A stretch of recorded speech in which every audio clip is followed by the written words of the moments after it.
जिस तरीके से अनुपमा में आपकी छवि लोगों को काफ़ी पसंद आ रही है, एज नेगेटिव और पॉजिटिव वे में, और जिस तरीके के रजनी का कैरेक्टर है, क्या कुछ कहना चाहेंगे? फर्स्टली किस कैसे और किस तरीके से अनुपमा ऑफर हुआ और क्या? तो ये हुआ यूँ कि मैं काम ढूंढ रही थी, तो मैंने जितने भी मेरे कॉन्टैक्ट लिस्ट में नंबर से कैसे हम मैसेज करते हैं कि I need work, you know, I am looking for work, तो मैंने ऐसे सबको मैसेज किया, including Rajan sir, and out of many other people Rajan sir ने रिस्पॉन्ड किया कि श्योरली 100% ऐसा। तो मैंने कहा यार इन्होंने रिस्पॉन्ड किया तो थोड़ा लालच आया कि फटाफट फ़ोन पे बात कर लेते हैं। तो खैर उन्होंने उठाया नहीं, बिजी थे, तो उनका मैसेज आया कि I am busy, I will call back. खैर finally end of the day फिर हमारी बात हुई। जब बात हुई तो मैंने बोला, मैंने कहा सर क्या हो गया है, पूरी इंडस्ट्री के साथ काम कर रहे हो, मेरे साथ नहीं, मेरे में कांटे लगे हुए हैं। तो मैं तो हंसने लग के बोला नहीं नहीं, आप इतनी अच्छी एक्ट्रेस हैं, अब तो मतलब बहुत 360 डिग्रीज का आप you know you can versatility है। तो मैंने कहा सर आप सुनी सुनाई बातों पे मत जाओ, आप सेल्फ एक्सपीरियंस करो कि कोई भी कुछ भी बोल देगा मैं अच्छी एक्ट्रेस हूँ, आपको कैसे पता, आपने तो मेरे साथ काम नहीं किया है। मेरे साथ पहले आप मेरे साथ काम करो, फिर आप इसको जायज़ बोलो या जो भी आपको लगे। खैर उस टाइम ये सब बातें हुई। मैंने कहा आपने ना सर एक बात बोलूं, बोला हाँ। मैंने कहा आपने मुझे ना खुदा गवाह पिक्चर की श्रीदेवी बना दिया है। कहते मतलब, मैंने कहा श्रीदेवी नहीं बोलती थी वो आएगा वो आएगा वो आएगा। मैंने कहा तो मैं मेरा बादशाह खान के इंतज़ार में बैठी हूँ। मैंने कहा ऑलमोस्ट 20 ईयर्स से आई एम चेजिंग यू। तो खैर एनीवेज ही सर नहीं पक्का काम करेंगे ये वो, सर ठीक है। फिर नवंबर में उनके यहाँ से कॉल आया, उनके ऑफिस से डायरेक्टली। तो उन्होंने कहा कि ऐसे भी कमिंग अप नए ट्रैक के साथ कैमियो है। तो राजन सर ने कहा कि रिंकू धवन को फ़ोन करो। मैंने कहा सर मैं कर रही हूँ। तो बोला रोल ही हो, ऐसे सर 2 दिन का भी काम है ना, मैं कर रही हूँ। मैंने कहा जो 20 साल का इंतज़ार है ना बादशाह खान का, बहुत ऐसे I want to break this jinx, मुझे जो भी है मैं कर रही हूँ। तो ऐसे करके फिर मैंने राजन सर को पर्सनल मैसेज थैंक यू वगैरह बोला। ऐसे तब तक तो मुझे क्या यू नो कैसे भी आप आए, आप बैठे और मैंने सर को बोला सर थैंक यू। फिर मुझे रियलाइज़ हुआ कि अरे मैं फाइनलाइज थोड़ी ना हुई हूँ, शायद मेरे और कंटेंडर्स होंगे। तो मैंने कहा sir I don't know if I am finalize but thank you कि आपने सोचा भी, यू नो मैं आपके जहन में आई, आपकी सोच में आई जो इतने सालों में नहीं आई, तो थैंक यू। बट खैर ऑब्वियसली फिर वो हो गया, which was I am still very happy. Industry में काम एज अ एक्टर काम मिलना इतना टफ है, जबकि आप एक टाइम और 20-20 साल से आप नहीं, मैं 97 में आई हूँ, तो 97 तो अभी 27 आने वाला है। तो 97 7 17 27 30 साल, ऑलमोस्ट 30 साल। इतने सालों से आपने कंटिन्यू इंडस्ट्री को अपना टाइम दिया, दिन दिया, और फिर ऐसे मौके पे जब जॉबलेस होना कितना मतलब मेंटली प्रेशर रहता है? प्रेशर तो देखो रहता है क्योंकि आपकी जिंदगी नहीं रुकती ना, आपका काम रुकता है ना। हमको पंखा, लाइट, रोटी, चावल, एसी, गर्मी में सब कुछ चाहिए, हम लोग को टीवी चलना चाहिए।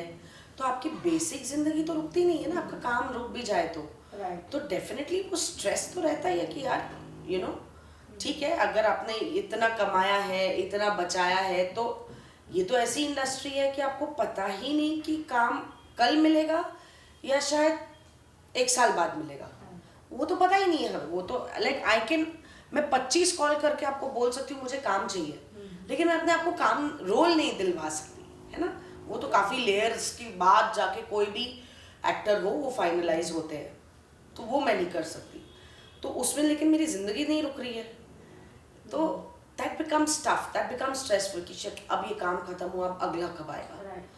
बट अगर मैं ये कहूँ कि मैं डिसअपॉइंटेड नहीं हूँ, डिसअपॉइंटमेंट नहीं है मुझे, क्योंकि ये नेचर है मेरे जॉब का as an actor, you know ये नेचर है मेरी इंडस्ट्री का।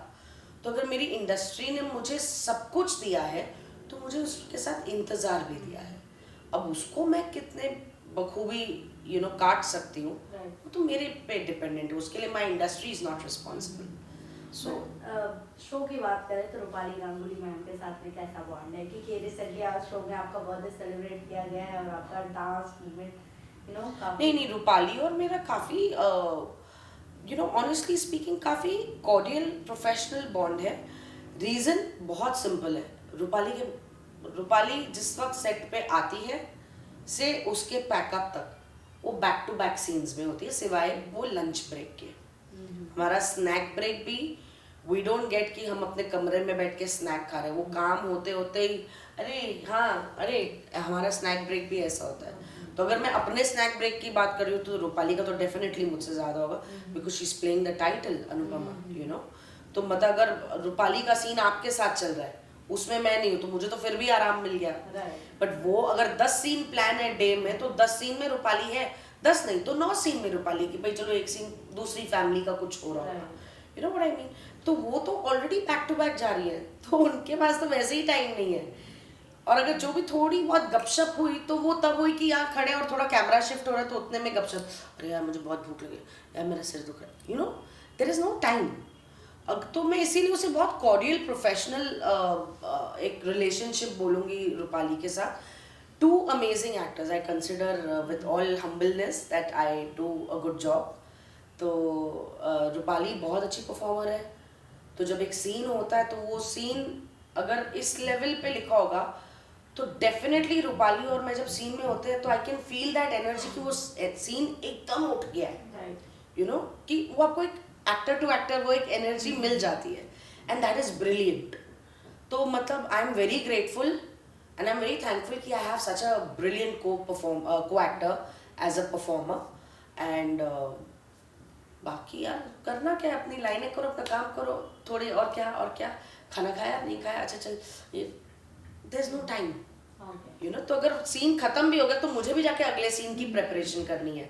So it's a good, very professional, cordial, amicable relationship. But Rinku ma'am, अगर इस टाइम का देखा जाए 2-3 साल पहले से जिस तरीके से आप शो में कैरेक्टर प्ले कर रहे हो, यू आर यंग राइट, अभी भी आपको कोई नहीं कह सकता, बट जिस तरीके से कैरेक्टर रोल आपको मिल रहे हैं, क्योंकि बिग बॉस में सबने आपके फाइट और देखा था मैंने, ऑफ कोर्स मैं भी इंटरव्यू किया है आपका और मेरे पेज पे भी है।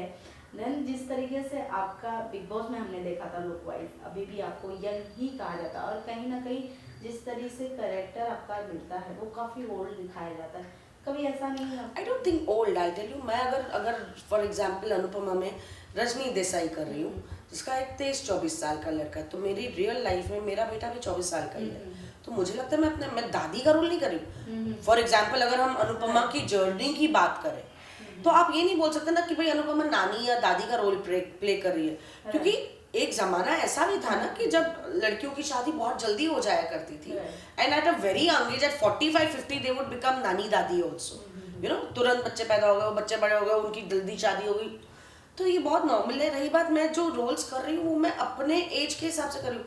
अब I would be more than happy कि मुझे कोई छोटी बहन का रोल दे, पर फिर वो मेरा बड़ा भाई भी तो उतने ही बड़े होंगे ना, राइट? ये जो सारे यंग बच्चे, ये तो मेरे बड़े भाई नहीं बन सकते, या अगर मैं उनकी बड़ी बहन बनी हूँ तभी भी वो दिखाएंगे कि बड़े एज गैप है। So I think I am playing my age only, मतलब I don't know, I am happy to hear your question.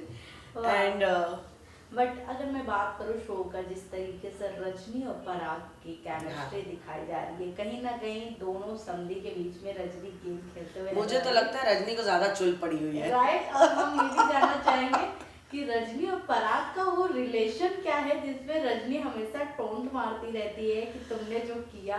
तो जितना मैं भी अनुमान लगा सकती हूँ अपने डायलॉग्स के थ्रू ही कि भाई इनका कॉलेज टाइम में अफेयर था, है ना, एंड मे बी वो ये मेरा अनुमान है, अगेन डायलॉग्स, कि तुम बा की बात अभी भी मानते हो तो भाई शायद बा ने अड़चन डाल दी होगी कि भाई उस टाइम मैं गरीब खानदान से थी, ये अमीर होंगे, यू नो। तो मैं भी अनुमान लगा के बोल रही हूँ कि प्यार तो बहुत था, पर शायद फैमिली प्रेशर्स की वजह से हमारी शादी या हमारा रिश्ता आगे नहीं जा पाया।